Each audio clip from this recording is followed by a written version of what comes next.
한 주간 하나님의 은혜 가운데 사셨습니까? 여러분이 복음의 능력으로 하나님의 은혜를 마음껏 누리고 있다면 여러분은 정상적인 신앙생활을 하고 있는 겁니다.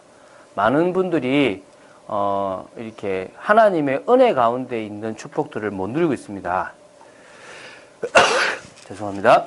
하나님과의 화평을 누린 우리는 이제 하나님의 은혜를 받기 위하여 늘 보좌 앞으로 나아가고 하나님의 영광이 나에게 나타나고 나를 통해서 전 세상에 드러나는 그런 일을 즐거워하고 바라는 그런 삶을 살아야 됩니다.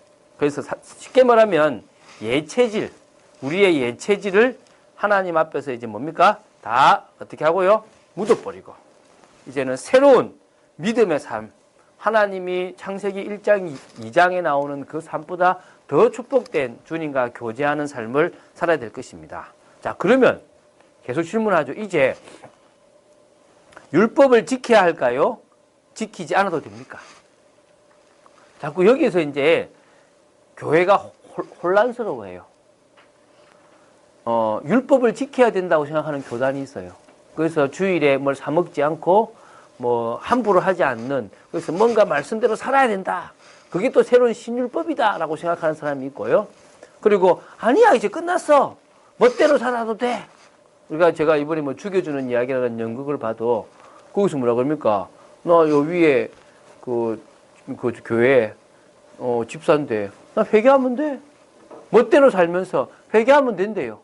그런 식으로 율법을 지키지 않아도 된다는 식의 그런 생각을 가지고 있기도 하단 말입니다. 그러면 율법을 지켜야 되냐 지키지 말아야 되느냐, 오늘 그 답들을 한번 내보시기 바랍니다. 먼저 의의 종으로 하나님께 드리는 삶의 원칙적인 삶이 되어졌습니다. 그럼 더 이상 우리는 뭐요? 죄의 종로로 하면 안 돼요. 그렇죠? 멋대로 세상 사람들처럼 막 죄 짓고 살아가는 삶을 살아가면 안 됩니다. 그렇다고 해서 율법을 다시 지킨다는 것도 말이 안 돼요. 왜? 율법을 지킨다는 것은 예수 십자가의 피를 헛되게 만드는 겁니다. 예수 십자가의 피가 왜 필요하냐면 율법을 지킬 수 없다는 것을 하나님이 아셨기 때문에 예수 십자가의 피를 주셨단 말입니다. 그런데 다시 우리가 율법을 다시 지킨다면 그건 말이 안 되는 거죠. 그럼 복음의 능력을 필요 없게 만드는 겁니다. 그럼 어떻게 해야 되는가? 자, 우리가 먼저 요 답을 내기 전에 알아야 될 것들을 좀 알면서 그 답을 냈으면 좋겠습니다. 그래서 그게 1번입니다. 1번에 우리가 좀 내야 될 답이 뭐냐면, 하나님은 율법을 통해 공고한 사람의 실제 모습을 보여주셨습니다. 어쩔 수 없는 비참한 사람, 도저히 가망성 없는 그런 인간의 모습을 보여주셨습니다. 다시 말하면 공고한 삶이라는 게 무슨 말이냐면, 다시 말하면 고통 속에 있고 곤란한 상황 속에 있는, 그래서 전적으로 타락한 그런 상태의 모습을 이 율법이라는 걸 통해서 보여주셨다는 사실을 알아야 되는 겁니다. 그래야 율법을 지켜야 되냐 말아야 되냐에 대한 판단을 할 수 있다는 겁니다. 자, 이게 무슨 말이냐?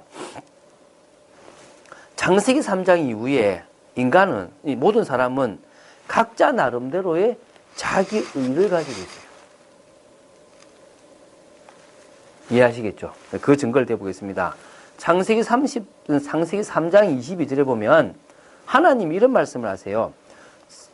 저들이, 아담과 하와가 선악을 아는 일에 우리 중 하나같이 되었다라는 표현을 하세요. 그러니까 하나님 중에 하나처럼 뭐냐면 의의 판단 기준을 가지게 된 거예요. 그러니까 하나님은 진짜 의로우시기 때문에 의의 판단 기준을 가져도 되는 건데, 우리는 불완전한 존재이면서도요, 뭘 가졌다고요? 선악을 아는 일이 한 사람처럼 돼가지고 나름대로의 의를 이루는 판단 기준을 가지고 있다는 겁니다. 지금 여러분, 어제 제가 눈이 많이 오고 이러길래 추우니까 저는 촛불 집회 안 모일 줄 알았어요. 참 많이 모였더라고요. 참 그래도 참 나름대로 소신 있는 사람들이 있구나. 근데 좋게 말하면 소신이고 나쁘게 말하면 뭐라고요? 자기의라는 거예요. 되게 잘못됐다 그 얘기를 한 게 아닙니다. 해야죠. 불의를 보고 외쳐야 되겠죠. 우리가 세례 요한처럼 해야 됩니다. 그러나 알아야 될 것은 저것의 가장 밑바닥에 뭐가 있다고요? 자신들도 법을 지키지 않으면서도 가지고 있는 뭐가 있다고요? 자기의가 있다는 거예요. 이게 깨달아져야 돼요. 모든 인간들이 그게 있다는 거예요. 또 한 문제 볼게요.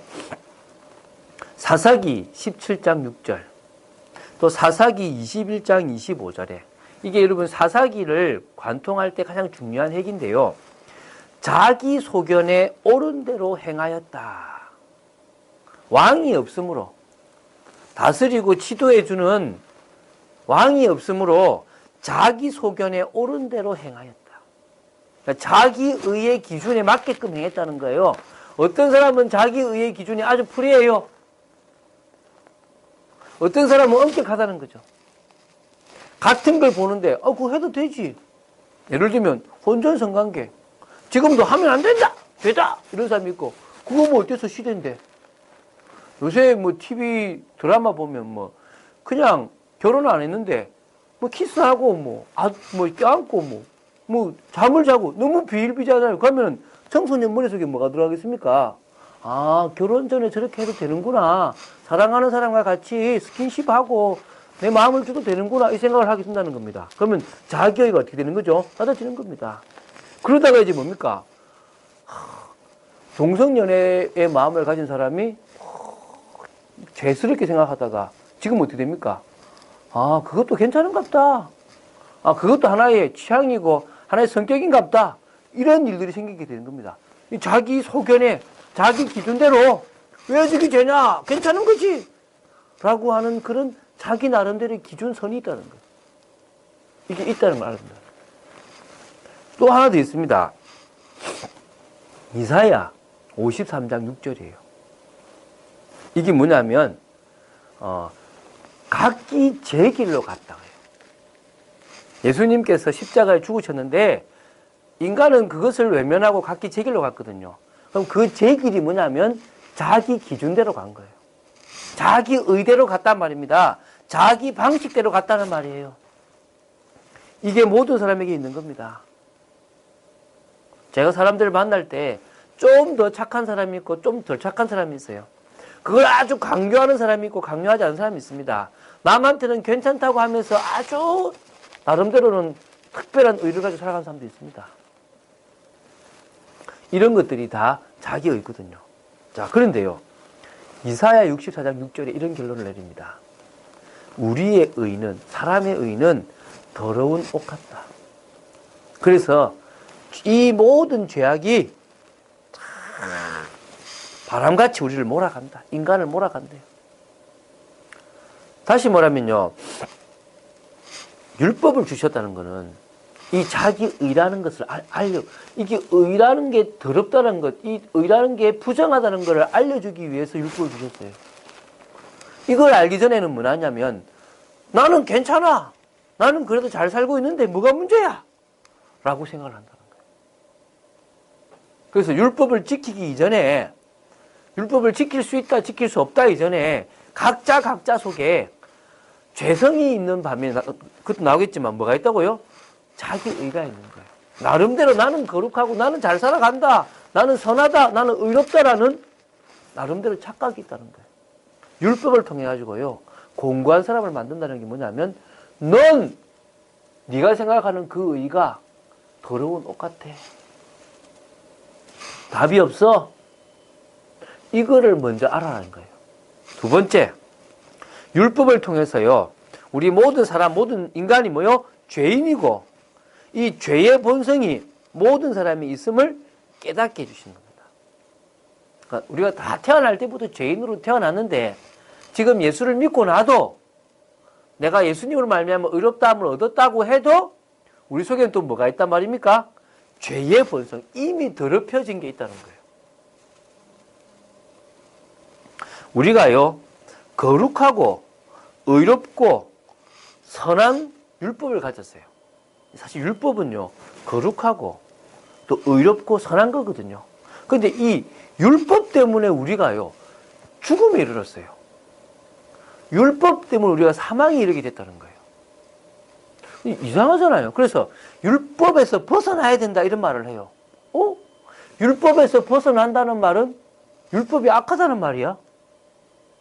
율법이 악하지 않는데 왜 벗어나냐면 거룩하고 의롭고 선한 것인데 왜 거기서 벗어나야 되는지를 알아야 되는 거예요. 그게 죄의 본성 때문이에요. 자, 또 설명하겠습니다. 이 죄의 본성이 가만히 있다가 기회를 딱 타는 거예요. 무슨냐면 율법이라는 이 계명에 딱 그걸 보고 기회를 타가지고 뭐냐면 온갖 죄를 만들어내요. 다시 말하면 제가 얘기해 볼게요. 여기 로마 7절 나와요. 탐심이 곧 죄다라는 율법이 있어요. 남의 것을 탐내는 거. 그런데 이 죄라는 게요, 내 속에 있는 죄성이 뭘 만드느냐면 탐심? 뭐가 탐심이지? 음식을 탐하는 거, 물질을 탐하는 거, 뭐 명예를 탐하는 거, 여자를 탐하는 거, 온갖 내 속에 탐심을 만들어내 버리는 거예요. 분명히 계명이란 거는 거룩하고 의롭고 선한 건데 이 선한 계명을 가지고 내 속에 이 죄성이라는 게 별의별 탐심을 다 만들어내는 거예요. 율법을 가지고 내 속에 있는 죄성이 별의별 죄를 다 만들어내 버린다는 거예요. 그래서 아이들이 보면 어떤 게냐면 오늘도 우리 애들이 노래 부르는데 이제 거꾸로 불러요. 거꾸로. 뭐 예를 들면 뭐냐면 뭐 해야 된다면 뭐 하면 안 된다. 이런 식으로. 애들 보고 자 이거 해야지 하면 앉아서 저거 안 해야지 이런단 말이에요. 그게 뭡니까? 죄성이에요. 이 죄라는 게 기회를 딱 타가지고 반대 걸 막 만들어내는 거예요. 생각 속에서. 이 죄성이 있는 거예요.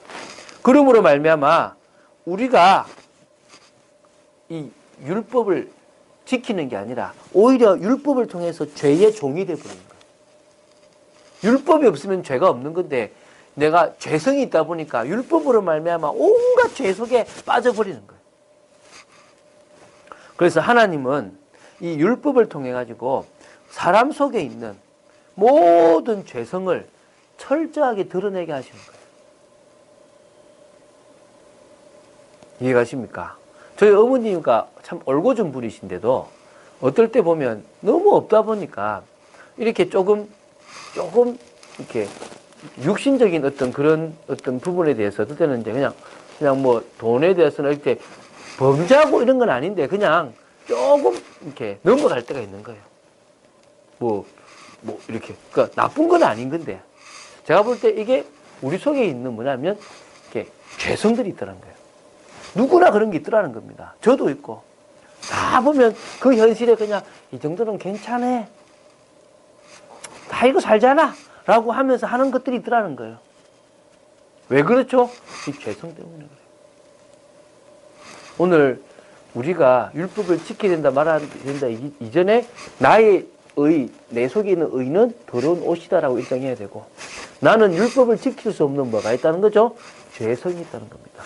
여러분이 예수 그리스도로 구원을 받았지만 죽을 때까지 이 죄성은 따라다녀요. 나중에 성령의 능력으로 이 죄성을 꺾어버리는 방법을 우리가 배우지 않으면 계속적으로 우리는 이 죄성에 따라가요. 그래서 저도 오늘 집에서 혼자 은혜 받아야지 싶은데 왠지 컴퓨터를 켜고 싶고 왠지 인터넷 검색을 하게 되고 왠지 드라마나 이 영화를 하나 보게 되고 왠지 방황을 하게 되고 뭐란 말이죠? 죄성. 다 지나고 나서 갈 때 되면 오늘 좀 은혜 받으려고 그러는데 참 안 되네 이 생각을 또 하게 되고 죄성, 매체질인 거죠. 자, 그래서 이제 결론적으로 뭐를 말하냐면 이 로마서 7장이 뭘 말하냐면 선을 행하기 원하는 사람에게 악이 함께 있다. 그러므로 우리 인간은 어쩔 수 없는 공고한 사람이다. 비참한 사람이다. 곤란하고 괴로운 상태에 빠져서 인간 스스로는 도저히 빠져나올 수 없는 사람이다. 이 얘기를 하는 거예요. 오늘 이해가십니까? 여러분, 우리 속에요. 하나님의 율법이나 하나님의 의롭다라고 인정하는 것은요. 우리의 속사람, 다시 말하면 나의 속에 있는 중심은 하나님의 법을 따라가고 싶어요. 예를 들면 내가 막 컴퓨터 인터넷을 하고 막 드라마를 보고 세상 속에 있지만 오늘 은혜 받아야 되는데 싶은 마음이 생기듯이 우리 속마음은 하나님의 법을 따라가고 즐거워하고 그거 해야 된다라고 알고 있어요. 그런데 중요한 것은요. 내가 안 된다는 겁니다. 다시 말하면 나의 몸 여러 부분 속에 나의 속사람 말고 내 속에 있는 다른 여러 작용, 그때 다 작용해서 다른 법이 내 마음에 이 하나님의 법하고 따라가고 싶은 이 마음의 법하고 싸워가지고 나를 이 죄의 법 아래로 살아가. 그러니까 뭐죠? 은혜 받아야 되는데 그러지 않고 뭐 하고 있는 겁니까? 엄한 짓 하고 있는 거지. 남자들은 막 밖에서 스트레스 받으면 오늘 탁 정리하면서 주여 오늘 나의 삶을 정리합니다. 주님이 오늘 내 삶을 정리해 주시고 주장하시고 또 나를 풀어주십시오. 이래야 되는데 스트레스 막 받고 나면 집에 딱 오는데 왠지 스포츠가 보고 싶고 그냥 TV를 켜고 그냥 멍하니 아무 생각 없이 있고 싶은 거예요. 그게 뭐란 말이죠? 우리의 이 죄성, 이 속사람과 상관없는 다른 법이 나를 뭐요? 죄의 법 안으로 끌어들어가는 거예요. 그냥 누가 뭘 했을 때 참아야 된다 싶은데요. 이 다른 법이 막 일어나가지고 나로 하여금 뭐합니까? 막 죄짓게 만들고 확 덤비게 만들게. 이게 뭐죠? 내 속에 다른 법이라는 거예요. 나를 죄의 법 아래로 사로잡아서 실패시키고 멸망시켜버린다는 거예요. 하나님은 이걸 알라는 거예요.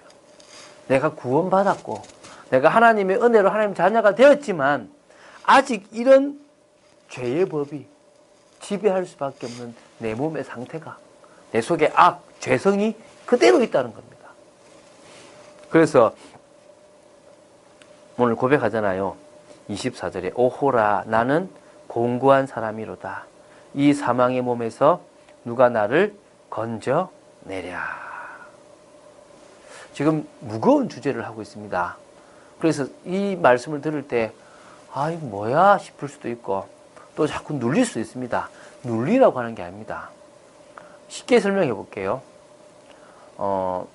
제가 이렇게 많은 신자들을 만나보면 하나님의 법대로 살지 못하는 자신을 막 질책해요. 너는 말이야. 그래도 살지 못하고 막 눌려서. 그러니까 제가 얘기했지 않습니까? 1년 52주를 교회 와서 회개만 해요. 오늘도 살지 못했습니다. 다음 주는 안 그러겠습니다. 또 다음 주에 뭐 합니까? 또 다음 주는 우리 교회, 우리 집에 이제 토요일마다 이제 예배를 드리는데 다 우리 이제 가족들이 하는 얘기가 뭐냐면 못 살았어요. 못 살았어요. 그 다음 주도 또 못 살았어요. 못 살았어요. 제가 속으로 언제 저놈은 자기를 버릴까? 언제 자기 속에 있는 재성을 깨닫고 이 성령의 서서 들어갈까? 성령의 서서 안 들어가고 자기가 어떻게 살 수 있겠습니까? 못 살았어요. 못 살아서 그러는 거지. 그렇게 살아갑니다. 그러면서 막 어떤 사람은 자기를 막 눌러요. 그럴 필요가 없어요. 또 우리 교단에 있는 사람들은 어떻게 하냐 그러면 뭐 괜찮아. 그리스도가 끝냈는데. 사단이 문제인데. 사단이 문제라도 그걸 책임지고 그걸 결정하는 건 누구라고요? 나예요, 나. 근데 하나님은 뭘 알고 싶으냐 하면 눌리지도 말고 핑계대고 멋대로 살아라는 게 아니라 내 속에 죄성이 있구나. 이게 나로 하여금 은혜의 삶을 못 사도록 자꾸 죄의 법 아래로 끌어들어가고 있구나. 원인을 진단하고 뭘 해야 될지를 알라는 겁니다. 그런데 이거는 그러지 않고 뭡니까? 지금까지 살아온 도덕 기준을 가지고 어떻게 하냐면 또 열심히 살아가려고 하는 겁니다. 안 되는 삶을, 못하는 삶을 살아가려고 하는 거예요. 이게 얼마나 어리석냐 말입니다. 오늘 여러분들은 바른 사실을 알고 제대로 된 길을 알고 걸어가게 되길 바랍니다. 자, 그래서 두 번째입니다. 오직 주 예수 그리스도밖에 없는 겁니다. 이게요, 바울이 25절에 우리 주 예수 그리스도로 말미암아 하나님께 감사하리로다라고 하는 것처럼 감사할 수밖에 없는 이유예요. 왜? 이런 불가능한 인간을 위하여 그리스도께서 죽으셔서 구원하셨고, 구원할 정도가 아니라 이제는 더 이상 죄의 생활을 하지 않을 수 있는 길까지 열어놨다는 거예요. 믿습니까? 여러분이 오늘 여기 답이 나야 돼요. 주님이 이런 죄성에 있고 이런 망할 수밖에 없는 나를 구원하셨구나. 그리고 더 나아가서 더 이상 내 노력으로 율법을 지키지 않아도 지켜질 수 있게끔 새로운 방법, 새로운 길을 열어놓으셨구나. 자, 그게 뭔지 한번 보겠습니다. 여러분, 그걸 알기 전에 먼저 알아야 될게요. 여러분이 예수 그리스도를 믿었다라는 것은 그 그리스도를 믿음으로 말미암아 성령이 우리 안에 거하시게 되었다는 겁니다. 제가 한 번씩 이야기하죠. 자, 성부 하나님과 성자 하나님과 성령 하나님이 삼위로 계시는 것은 너무너무 중요한 거예요. 제가 얘기했지 않습니까? 창조라는 걸 생각할 때 이 세상을 이렇게 만들고 그 중심에 인간을 두고 내가 인간과 교제해야 되겠다라고 계획을 세우신 분은 누구라고요? 성부 하나님이에요.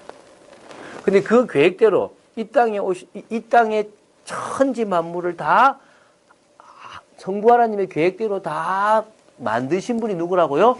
성자 하나님이세요. 그런데 그게 만들어진 게 스스로 자자 그러할 연자 스스로 그렇게 움직이고 스스로 돌아가게 하기 위해서는 누가 필요하다고요? 성령의 역사가 필요한 거예요. 지금 성령이 이 모든 천지 만물 속에 역사하고 계시기 때문에 자연적으로 스스로 알아서 돌아가고 이렇게 봄, 여름, 가을, 겨울처럼 이렇게 다 이루게 되어지게 돼 있다는 겁니다. 꽃이 피고 열매를 맺고 씨앗이 딱 일어나게 돼 있는 겁니다. 이게 성령의 역사예요. 그것처럼요. 구원이라는 걸 생각할 때 인간이 죄에 빠졌을 때 인간이 죽을 수밖에 없을 때 그 인간을 위한 구원의 계획을 세우신 분이 누구라고요? 성부 하나님이세요. 그 성부 하나님의 그 계획을 이루시기 위해서 이 땅에 육신, 우리와 같은 죄의 인간의 모습, 죄는 없으시지만 죄 있는 인간의 모습을 입고 오셔가지고, 원래 그분 죄가 없지만요, 인간을 대신해서 죽으시고, 인간을 구원하는 길을 열어놓으신 분이 누구라고요? 성자 하나님이시라는 겁니다. 그런데요, 제가 얘기했잖아요. 2000년 전에 십자가하고 나하고는 관계가 없어요. 약 2000년 전에 예수님이 죽은 것하고 나하고는 관계가 없다니까요. 언제요? 제가 예수님을 나의 주, 나의 하나님, 예수님을 그리스도로, 예수님을 구원자로 믿을 때, 그때 성령 하나님이 내 속에 들어오심으로 말미암아 예수님이 십자가에 죽으신 그 십자가와 나를 뭐 했다? 연합을 시킨 거예요. 하나 되게 만드신 겁니다. 그러므로 말미암아 그 십자가에 내가 죽었고 그 십자가에 통해서 나는 부활하게 되었다는 겁니다. 그게 성령의 역사라는 거예요.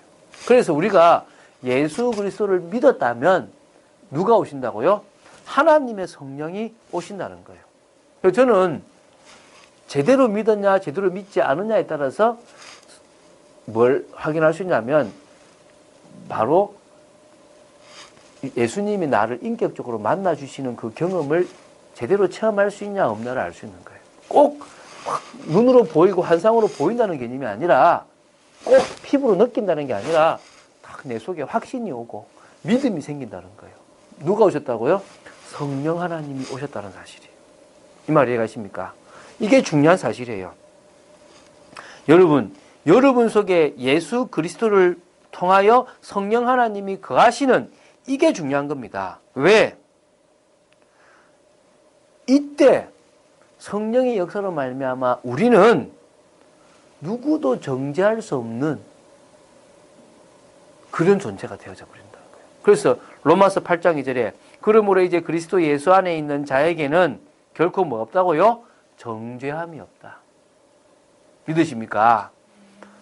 성령님이 오심으로 말미암아 죄와 상관없는 죄에서 벗어난 죄의 값을 치른 존재가 되게 함으로 말미암아 누구라도 너 죄 있다라고 정죄하는 그 상황에 정죄함을 없게 만들어 버렸다는 거예요. 두 번째 2절입니다. 8장 2절에 그리스도 예수 안에 있는 생명의 성령의 법이 죄와 사망의 법에서 너를 뭐 했다? 해방하였다. 이제 우리는 죄와 사망의 법에서 해방되었습니다. 법적으로 더 이상 지배를 받을 필요가 없게 되었다는 겁니다. 세 번째, 이 예수 그리스도가 뭘 했냐면 예수 그리스도를 통해서 하나님은 우리에게 필요한 율법의 요구를 이루셨어요. 이게 중요한 겁니다. 율법의 요구를 이루었다는 게 중요하거든요. 자, 좀 로마서 15장 8절 9절에 이런 말씀이 있어요. 무슨 말씀이냐면 예수님께서 하나님께서 진실하시다는 것을 보여주시기 위해서 이 땅에 오셔가지고요, 할례의 추종자가 되셨어요. 그러니까 예수님은 8일 만에 할례를 받고 철저히 율법에 따라서 살아오신 거예요. 그렇게 살아가실 필요가 없거든요. 그런데 왜 그렇게 하셨냐면, 그렇게 하심으로 말미암아 바로 조상들에게 주신 약속을 견고하게 하셨고요, 또 우리로 하여금 하나님의 긍휼하심이 이거구나를 알게 해주시려고 하나님은 할례의 추종자가 되셨어요. 할례의 추종자가 되셨단 말은 친히 율법의 요구를 이루어주시는 일을 하셨다는 거예요. 그래서 오늘 여러분 로마서 8장 3절 4절에 이런 말이 나옵니다. 자, 읽어볼게요. 로마서 8장 3절 4절. 율법이 육신으로 말미암아 연약하여 할 수 없는 그것을 하나님은 하시나니. 그러니까 우리가 육신이 연약하여 율법을 지킬 수가 없잖아요. 그걸 하나님이 하셨단 말입니다. 곧 죄로 말미암아 자기 아들을 죄 있는 육신의 모양으로 보내어 육신의 죄를 정하사 육신을 따르지 아니하고 그 영을 따라 행하는 우리에게 율법의 요구가 이루어지게 하려 하셨다. 이게 무슨 말이냐면, 우리는요, 연약한 육신을 가지고 있어가지고 율법대로 살아갈 수가 없어요. 그래서 예수님이 이 아들을, 이 죄가 있는 우리와 같은 육신의 모양을 입고 태어나게 하신 거예요. 그분은 죄가 없지만 태어나게 해가지고 육신의 죄를, 이 육신이 가지고 있는 이 죄를 정하게, 해결하게 하신 거예요. 해결하게 하심으로 말미암아 이제 육신을 따르지 않고 성령을 따라가는 우리로 하여금 율법의 요구가 다 이루어지도록 만들어 놨다는 거예요. 좀 어려운 얘기죠. 한마디로 말하면 내가 율법을 지키면 이루어질 수 없는 거를 성령을 따라가면 그 율법의 모든 것들을 이루도록 하나님이 해 나오셨다는 거예요. 그래서 율법을 지켜야 되냐 말아야 되냐 이런 개념이 아니라 우리는 어떤 의미에서 뭡니까? 율법을 안 지켜도 돼요. 그러면 율법을 어기고 살아가야 되냐? 그러지도 않는 겁니다. 그래서 오늘 결론을 맺겠습니다. 뭐냐면 성령의 능력 안으로 들어가면 됩니다. 이게 바로 새로운 법이라는 건데요. 다음 주에 좀 자세히 나올 건데요. 이제 더 이상 우리는 율법을 지키려고 노력할 필요가 없습니다.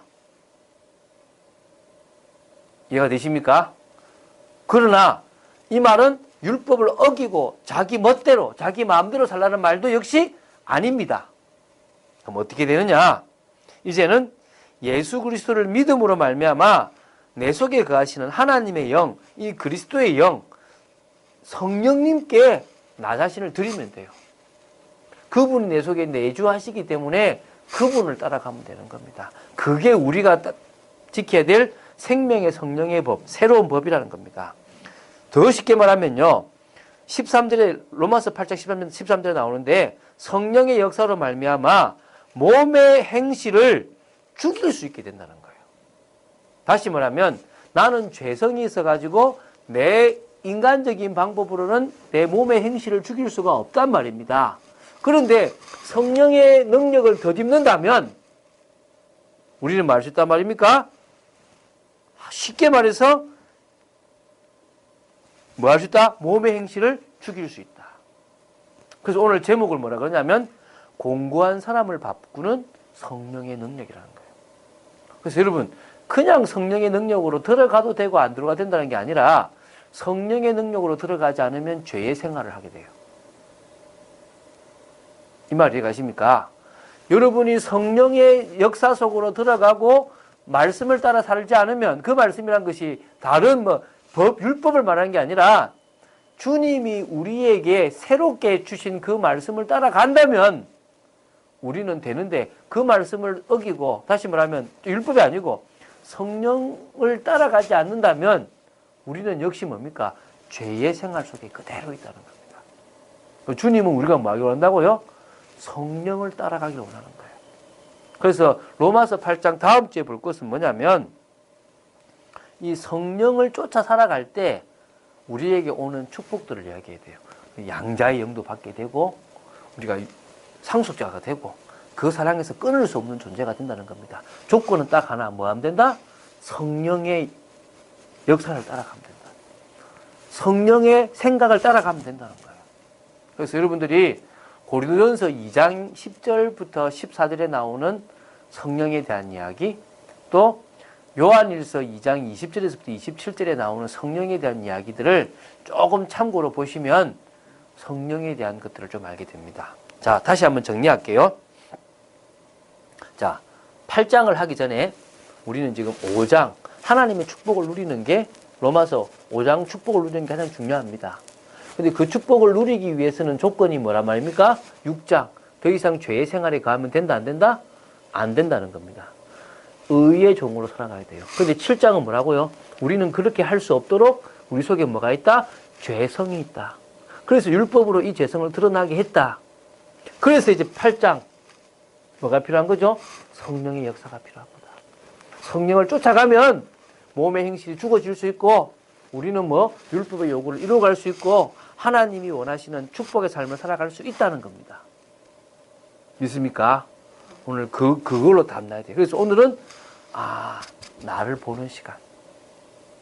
나는 주님의 은혜 아니면 안 된다. 그래서 결론을 어떻게 맺냐면 이렇게 맺겠죠. 제가 매일 매 순간 예수 그리스도를 주인으로 모셔라.